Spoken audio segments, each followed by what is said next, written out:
diri ang mga droppings. One. Hindi mo na mga dive. Kita. Basta dive. Gusto ko. Love rin ako na una.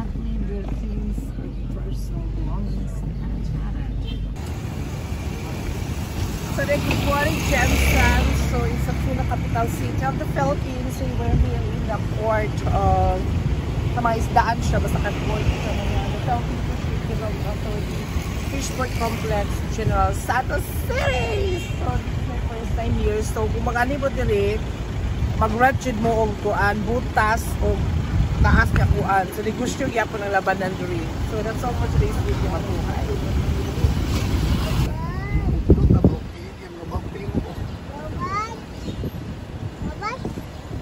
Palit ko jogging pants nga kuan.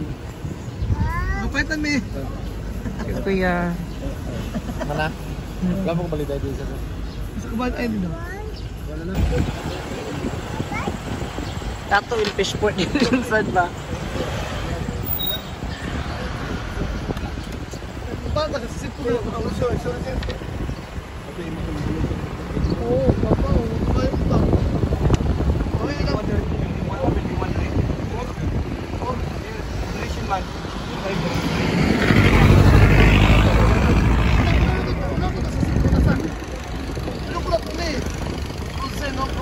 Surprise tuna.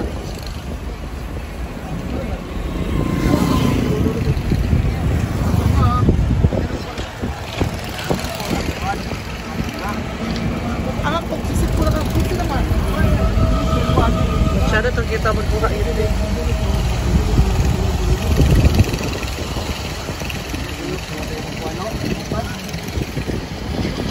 Nagka-drama for sure.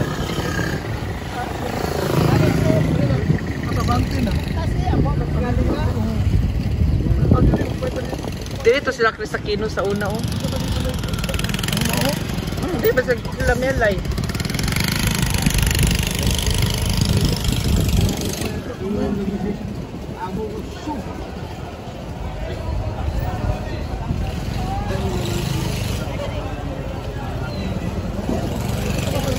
Paano mo bago pa guys?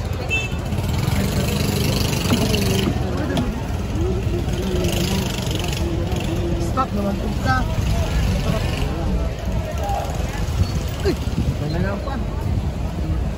Okay, bigyan ka sali. Nasipak ko na.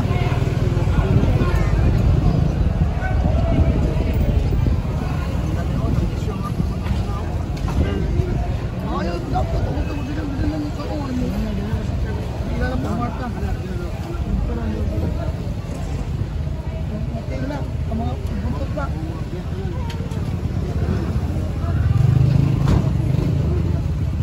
Here we go, the fish port of General Santos.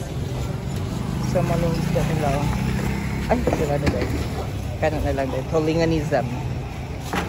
So, siya.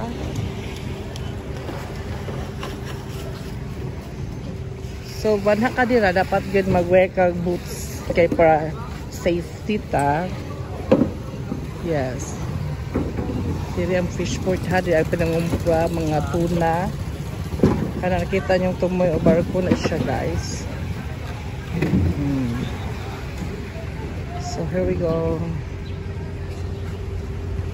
This is the fish port of General Santos City. Muna nangumpa na sila guys. Grabe kadagat sa tao guys. Anak po sila guys. Thank you. Ang ungo na ko nga brother. Padool da. Padool da. What's that? Unsa na nga isda? Ha? Pagit lang. Unsa na nga isda? Oh, that's a yellowfin. Sa ati padool ba? Ano yellowfin? Isda jud lang kay. Muna siya guys, ang 160 lang kilo. Pag-abot dito, puyapan na ka. Kani, pero kilo na ni. 120. So kana guys sa dili sa Jensen 120 lang kilo. Pabot sa ato mura nagkatagaliog na. So ha, manana ka kani fresh you can siya yellowfin. 160 ang kilo. Take note guys. Take note kay exam ta. Kana 120, imagine 100. 100. Okay. Only here.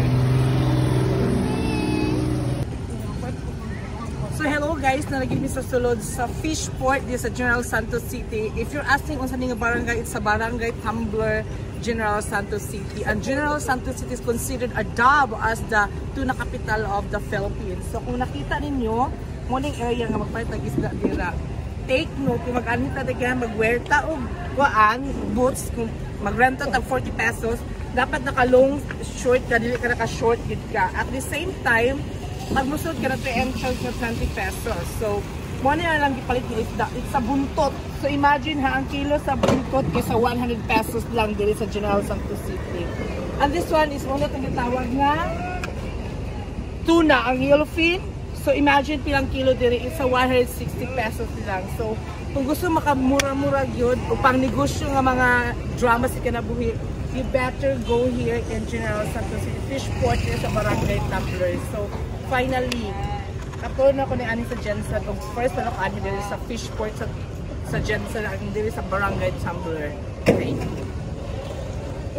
Sa dama pa rin, puta ba ito? Sa nagani pa yun sa kuwan. Kaya pa